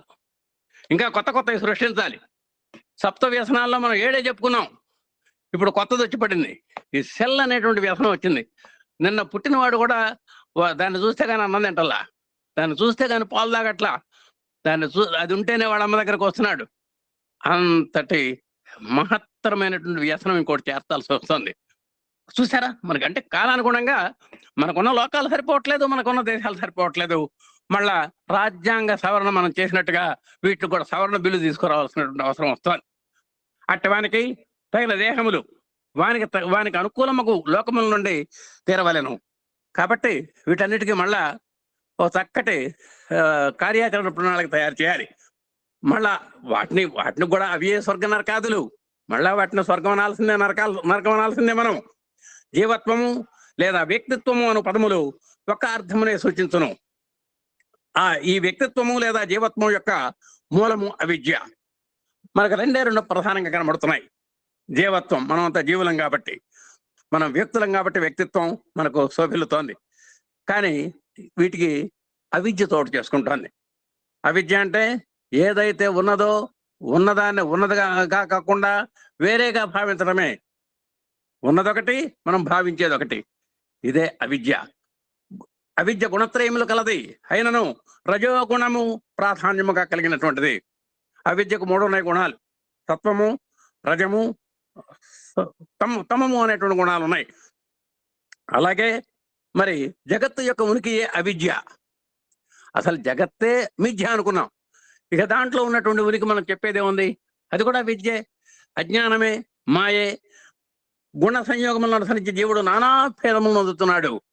మనం చెప్పుకున్నాం, భూమి, జలము, అగ్ని, వాయువు, ఆకాశము, మనస్సు, బుద్ధి, అహంకారము. ప్రకృతి రష్టధ, అష్ట ప్రకృతి రష్టధ అన్నాడు మనకు గీతలో. పంచభూతాలు ప్లస్ మనస్సు, బుద్ధి, అహంకారం అంటే ఈ 8 ఉన్నాయి. ఈ 8 చెప్పినట్టు మానవుడు వింటున్నాడు. ఏ పని చేసినా కూడా 8 యొక్క ప్రభావం మన మీద ఉంటుంది. కాబట్టి ఆ గుణ సంయోగములను అనుసరించి ఆ 8 యొక్క ఇందాక చెప్పినటువంటి 3 కాక ఇంకా 8 ఉన్నాయి. వాటి యొక్క కోణం వేరు, వీటి యొక్క కోణం వేరు. ఈ గుణముల యొక్క సంయోగము అంటే మేళవింపును గురించే జీవుడు నానా భేదములను పొందుతున్నాడు. ఆయన సంతోషంతో ఉన్నా, దుఃఖంతో ఉన్నా, మత్తుగా నిద్రపోతున్నా, ఇవన్నీ కూడా మరి వేడి కావాలన్నా, తలదనం కావాలన్నా, ఆకలి తీర్చుకోవాలన్నా, దప్పిక తీర్చుకోవాలన్నా, ఇవన్నీ కూడా దోహదం చేస్తున్నాయి. వీటిల్లోనే జగన్నాటకం జగన్నాటక సూత్రధారి ఆయన అయితే మనం జగన్నాటక పాత్రధారులం మనం అన్నమాట. ఈ సంయోగము కర్మఫలాధీనము. ఈ కర్మలన్నీ కూడా ఈ సంయోగం కర్మఫలాధీనము. ఈ యొక్క 8 గుణములు, ఇందాక చెప్పినటువంటి 3 గుణముల యొక్క సమ్మేళనం వల్ల మనం రకరకాలైనటువంటి కర్మలు చేస్తున్నాము. వీటన్నిటికీ కూడా కర్మఫలం ఉన్నది. మరి ఆ భగవంతుడే కర్మఫల ప్రదాత అని చెప్పుకున్నాం. జీవుడు సత్వగుణ ప్రధానుడు అయిన ఎడల దేవాది భాగవతుడగును. ఏమండి, సత్వగుణం అంటున్నారు, రజగుణం అంటున్నారు, తమో గుణం అంటున్నారు కదా. ఈ గుణాలను ఆశ్రయించడం వల్ల మనకు ఎలాంటి పుట్టుక కలుగుతుంది అంటే చెబుతున్నాడు. జీవుడు సత్వగుణ ప్రధానుడైతే, సాత్వికమైనటువంటి గుణాలను కనుక నువ్వు అలవాటు చేసుకుంటే దేవాది భాగవతుడు అవుతాడు. అంటే నువ్వు చక్క భగవద్భక్తుడు అవడానికి అవకాశం ఉంది. అంటే ఒక సాత్వికమైనటువంటి ఏ అన్నమయ్యగానో, క్షేత్రయ్యగానో, మరి అలా త్యాగయ్యగానో మనం చేసుకోవడానికి అవకాశం ఉంది. రజోగుణ ప్రధానుడు ఒకటి వలన మానవత్వం పొందును. మానవుడు అంటే నిజంగా మనం ఆర్తో, అర్ధార్థి, జిజ్ఞాసు ఇవన్నీ గురువు గారు చెప్పారు. అప్పుడప్పుడు ఇదంతా వేరు అనుకున్నాం. ఈ ప్రపంచంలో ఆర్తులు వేరు, అర్ధార్థులు వేరు, జ్ఞానులు వేరు, మోక్షార్థులు వేరు మనం అనుకుంటున్నాం. కాదు, మనలోనే ఉన్నాయి. అలాగే బాల్యము, యవ్వనము, కౌమారము, వృద్ధాప్యము.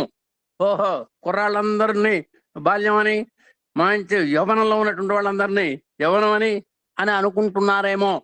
కాదు, ఇది ఒక వ్యక్తి ఒకడే. ఇవన్నీ కూడా దశలు మనకు ప్రాప్తిస్తున్నాయి.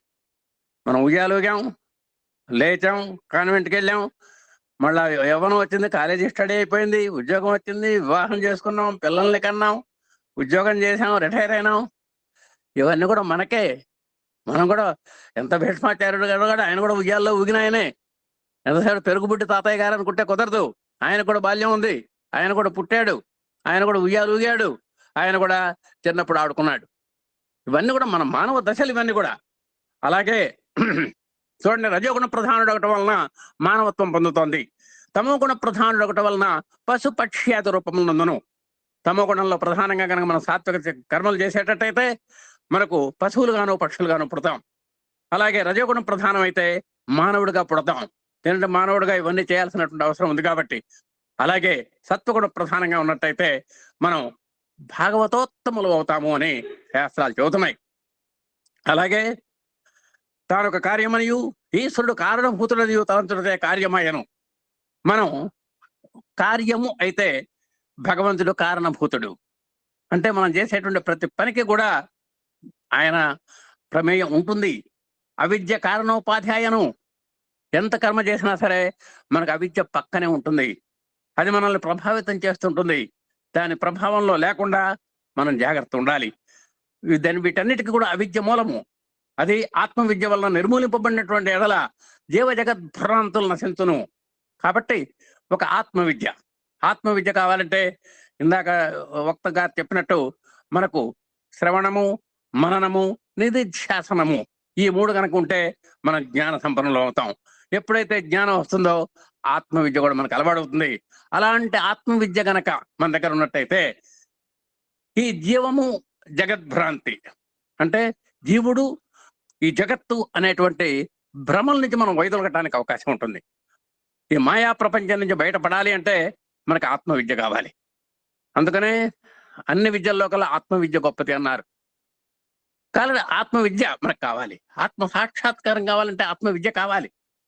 దానికి 3 ప్రధానమైనటువంటి బేసిక్స్. శ్రవణం. ఇప్పుడు ఏఎస్బిలో మనం ఎన్నో వింటున్నాం. వినంగానే సరిపోదు, మననం చేయాలి. అలాగే నిధిధ్యాసనం అంటే ఆచరణలో పెట్టాలి, అనుభవంలోకి తెచ్చుకోవాలి. ఈ 3 మనం చేయగలిగితే మనకు అవిద్య నిర్మూలనం జరుగుతుంది. అప్పుడు ఈ జీవుడు అనేటువంటి భావం వల్ల, జగత్ అనేటువంటి భ్రాంతి వల్ల మనం బయటపడటానికి అవకాశం ఉన్నది. అంటే అప్పుడు దేహ అభిమానం నుంచి మనం ఆత్మాభిమానం వైపుకి అడుగు వేయటానికి అవకాశం ఉంది. అవిద్య ఉన్నంత వరకు జగత్తు, జీవత్వము, ఊర్ధ్వ అధోలోకాదులు, ధర్మాధర్మములు, కర్మ భక్తి జ్ఞానాదులు, పరమ సత్యములు అవశ్య ఆచరణీయములై ఉన్నవి. కాబట్టి ఎప్పుడైతే నీకు అజ్ఞానం ఉన్నదో జగత్ అనే భావన, జీవభావన, పై లోకాలు ఉన్నాయి, కింద లోకాలు ఉన్నాయి, ఇది ధర్మము, ఇది అధర్మము, కర్మ, భక్తి, జ్ఞానాలు ఇవన్నీ కూడా పరమ సత్యంగా తోస్తూ ఉంటాయి నీకు.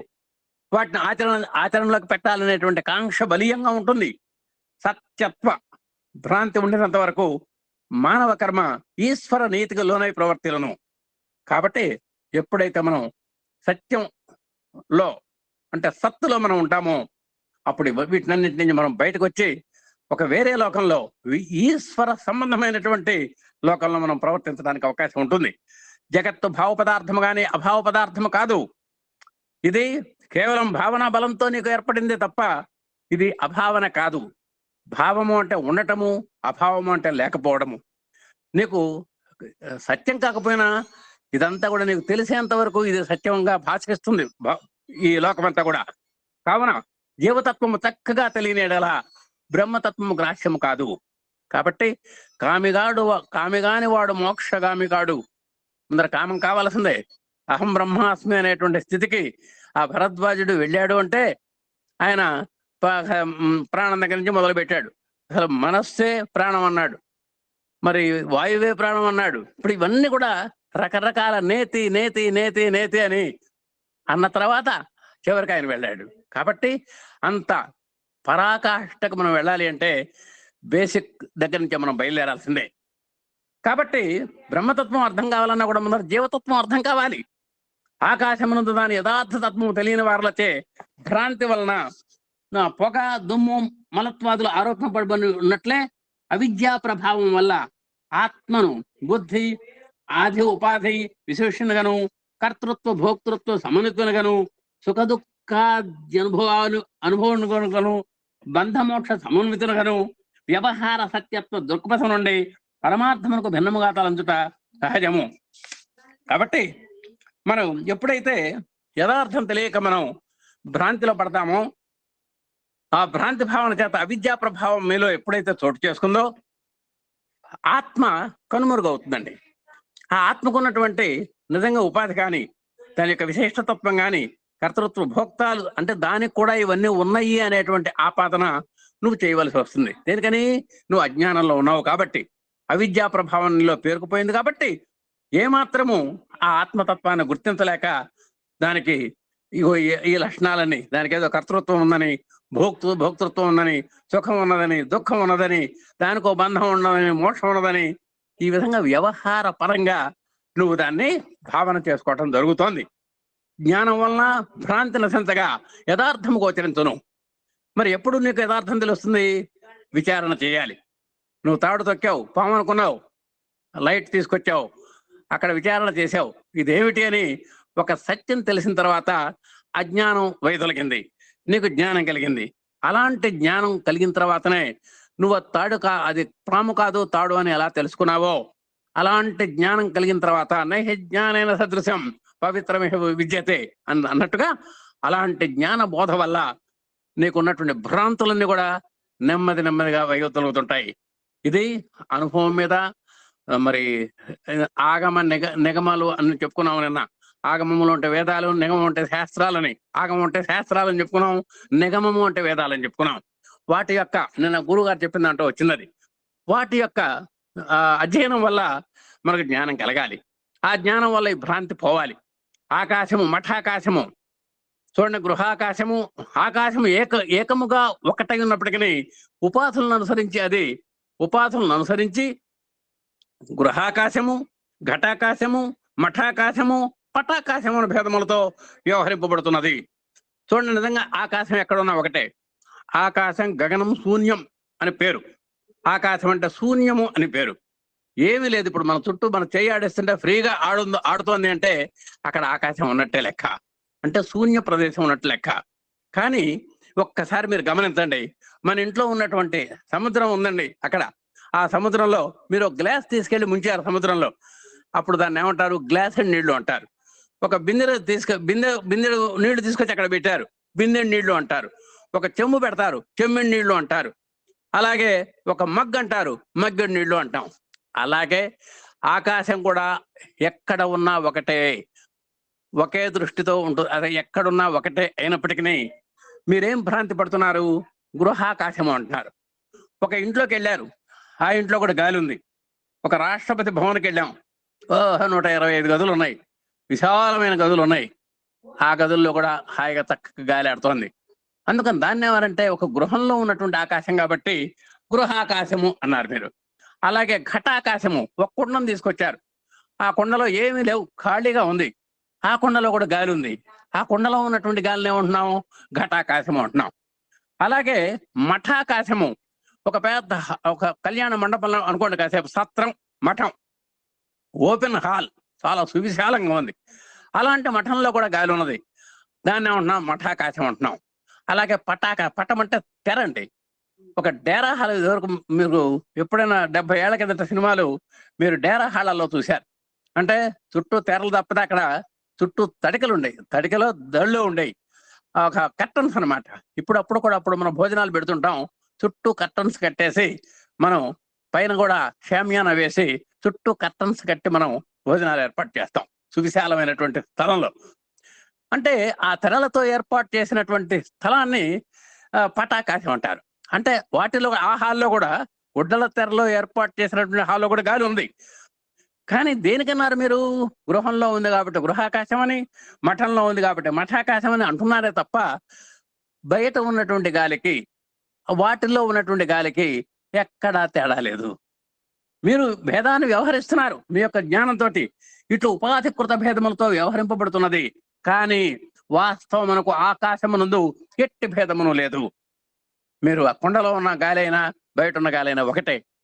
కాబట్టి మీరు దాని యొక్క ఉపాధిని బట్టి, అది చోటు చేసుకున్నటువంటి ప్రదేశం యొక్క మహిమను బట్టి మీరు ఆ పేరు పెడుతున్నారు. కానీ అక్కడ ఆకాశంలో ఏం తేడా లేదు. కానీ వాస్తవం మనకు ఆకాశమునందు ఎట్టి భేదమును లేదు.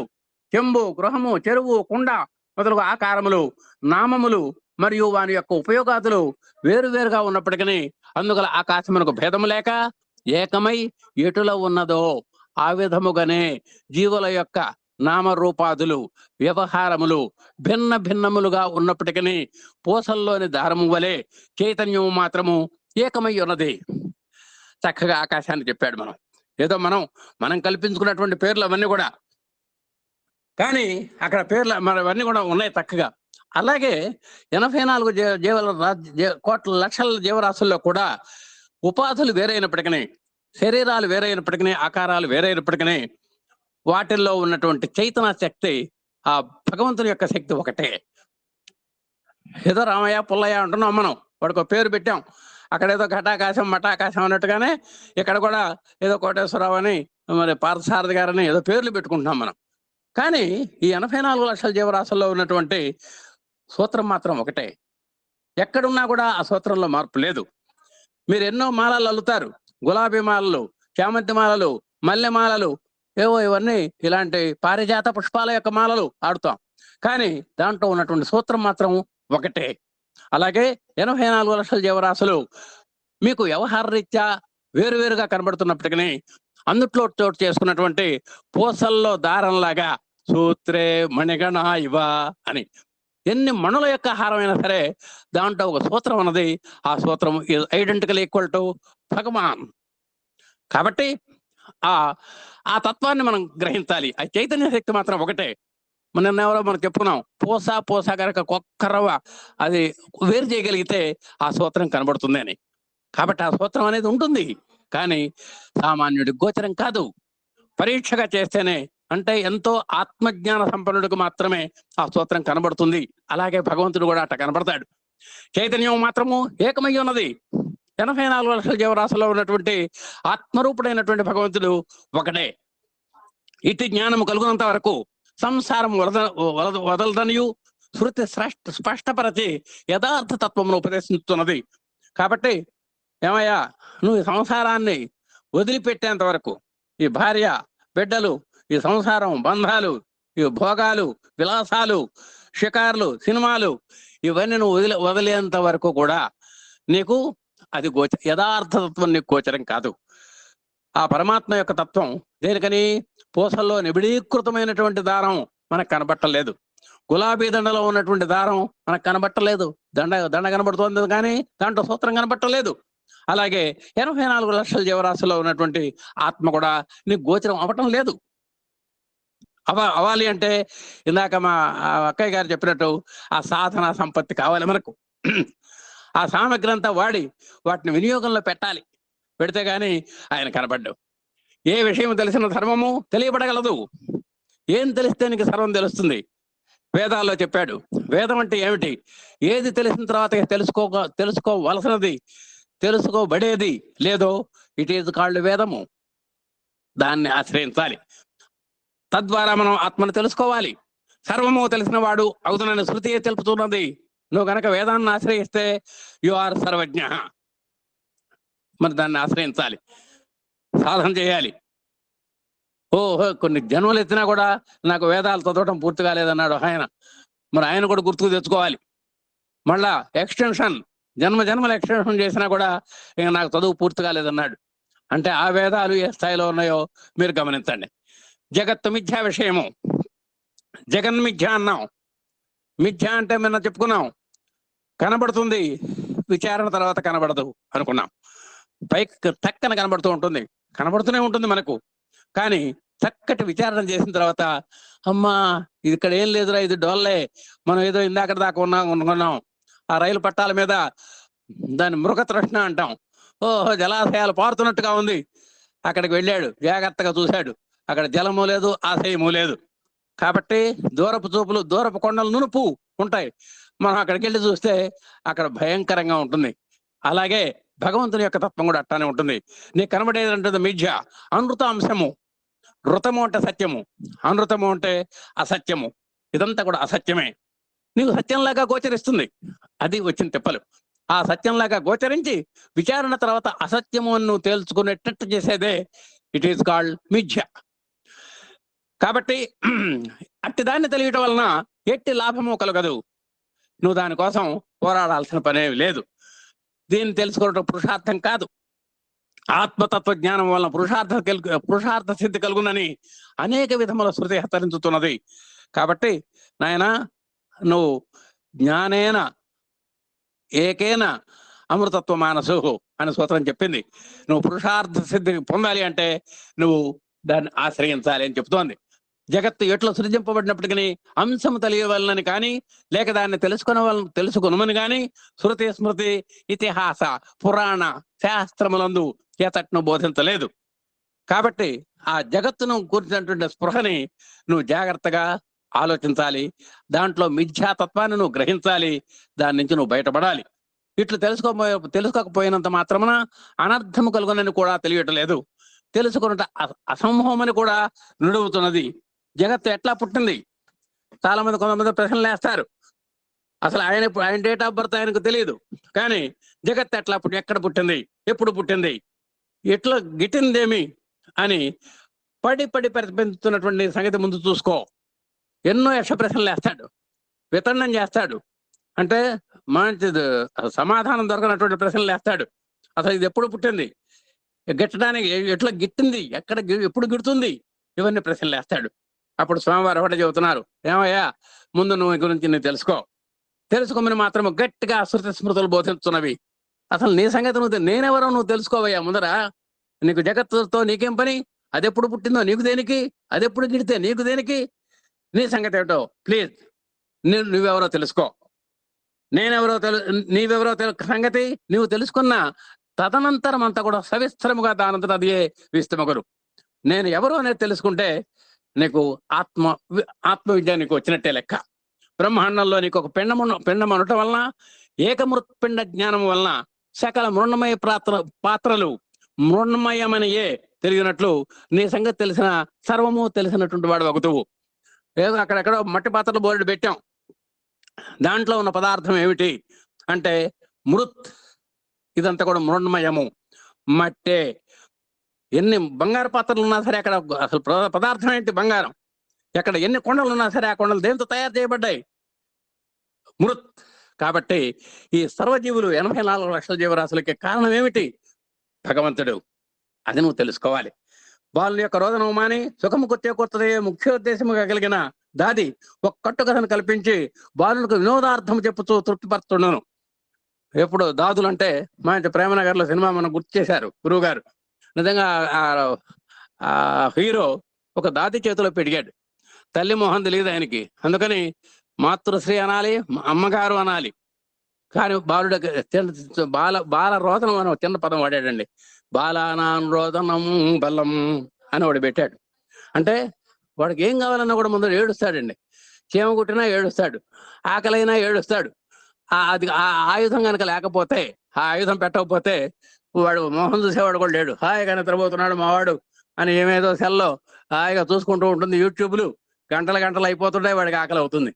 కాబట్టి వాడికి ఒక చిన్న పరికరం పెట్టాడండి. ఏమిటది? రోదనం. కాబట్టి ఆ ఏడుపు మాని వాడు సుఖంగా నిద్రించాలంటే ఏం చేస్తుందంటే తల్లి కానీ ఆ దాది అంటే ఆ పెంపుడు తల్లి కానీ ఏం చేస్తారంటే ఒక కథలు చెబుతుంటారు, లేకపోతే ఏదో పాటలు పాడుతుంటారు. ఈ సందర్భంలో చిన్నది ఒకటి ఉంది చూడండి. నీ కస్తూరి రంగరంగ చిన్నారి కావేటి రంగరంగా బంగారు ముద్దుకొండ పచ్చోర నీ కడుపు చల్లగుండా నీ ఇల్లు నేలగట్ట బాబు నీ నోట్ల బెల్లమ్ము గొట్ట నీ ఇంట సిరులు బుట్ట చీమలై చుట్టాలు చుట్టుముట్ట.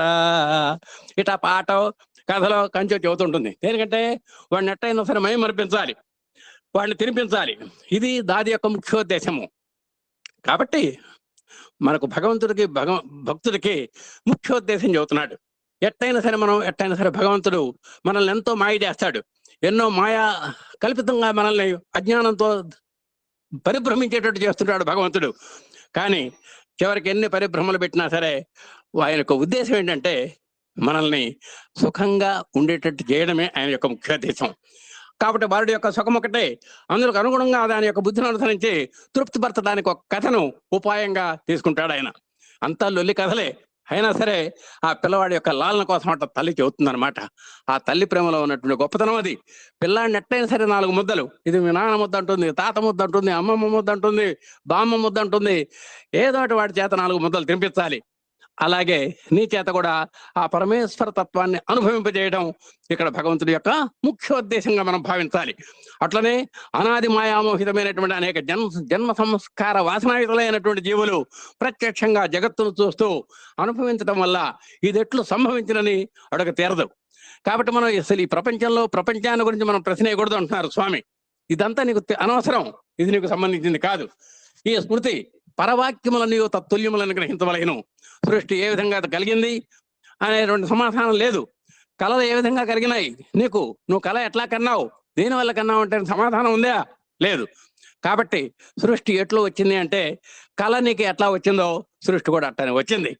కాబట్టి వీటికి లాజిక్గా సమాధానం చెప్పాల్సిందే కానీ ప్రామాణిక సమాధానాలు లేవు. కళలు కంటానికి ఏది కారణము? జగత్ సృష్టికి కూడా అదే కారణము. కాబట్టి కళలు కంటానికి ఏమిటి శక్తి? నిద్రాశక్తి. అలాగే దీనికి కూడా కాలక్రమ శక్తి, ఒక నీతి ఉన్నది. కాబట్టి క్రమరహితంగా భాషలుతోంది ఇది. ఈ జగత్తు కూడా నువ్వు ఊహించుకున్నట్టుగా లేదు, ఎంతో చిత్ర విచిత్రాలుగా నడుస్తోంది. అదే అసలు అద్వైత సిద్ధాంతము. కనిపించు జగత్తంతయు కల వంటిదే అనేటువంటి సిద్ధాంతమే అద్వైత సిద్ధాంతము. దీన్నే అభేదవాదం అని కూడా అంటూ ఉంటారు.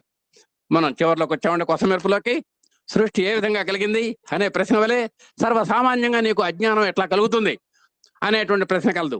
ఈ ప్రశ్నకు సమాధానంగా పూర్వముందే వశిష్ఠ మహర్షి రామచంద్రునికి ఇట్లు చెప్పాను. రామా, ఈ అవిద్య ఎట్లు కలిగిందనేటువంటి విచారము పొందక నేను దీన్ని ఏ విధంగా పోగొట్టుకొనగలను అనేటువంటి విచారమే గొప్పది.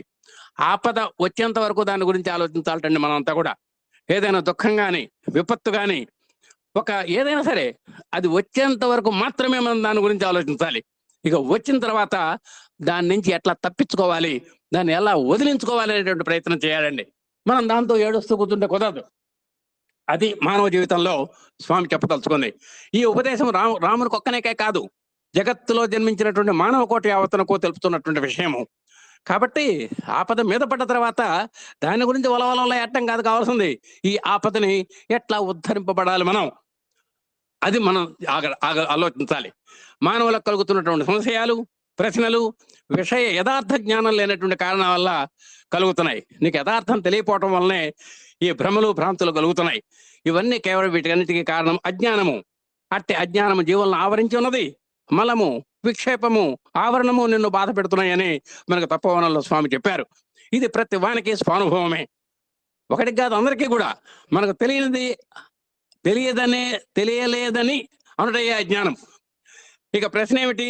మనకు అజ్ఞానం ఉన్నదని గ్రహించి తద్వారా సంక్రమించినటువంటి సంసారాలని వారిని ఆశ్రయించున్నట్లు జనన మరణ సుఖ దుఃఖాద్యనుభవములు ఎట్లు వదలను అను తాపత్రయమును వీడి అజ్ఞానం ఎట్లు వచ్చను, ఇది బ్రహ్మమున కలదా లేక జీవనక అని బాధపడటం మరింత అజ్ఞానం. నిజంగా మనకు జననం ఉంది, మరణం ఉంది, సుఖం ఉంది, దుఃఖాదులు ఉన్నాయి. కానీ వీటిని ఎట్లా తరణోపాయం తెలుసుకోవయ్యా మహానుభావ. ఎలా వచ్చింది అనేటువంటి మీమాంస నీకు వద్దు.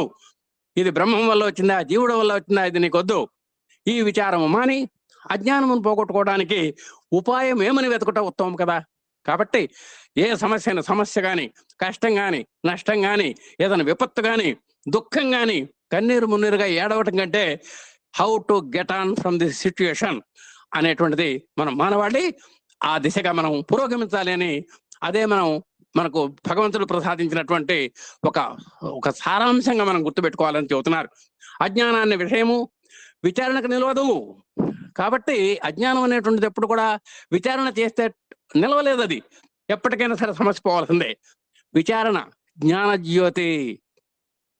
చూసారనే, విషయం అజ్ఞానం అయితే విచారణ జ్ఞానజ్యోతి. విషయం నీ దగ్గర ఉంటుంది, కానీ విజ్ఞానం నీ దగ్గర ఉండట్లేదు. ఆ విజ్ఞానం అనేటువంటి జ్యోతిని నువ్వు వెలిగించి ఆ అజ్ఞానాన్ని పోగొట్టుకుంటే నీకంతా కూడా జ్యోతిర్మయమే, పరంజ్యోతి తత్వమే. అజ్ఞానం ఏమాత్రమూ ఉండదు.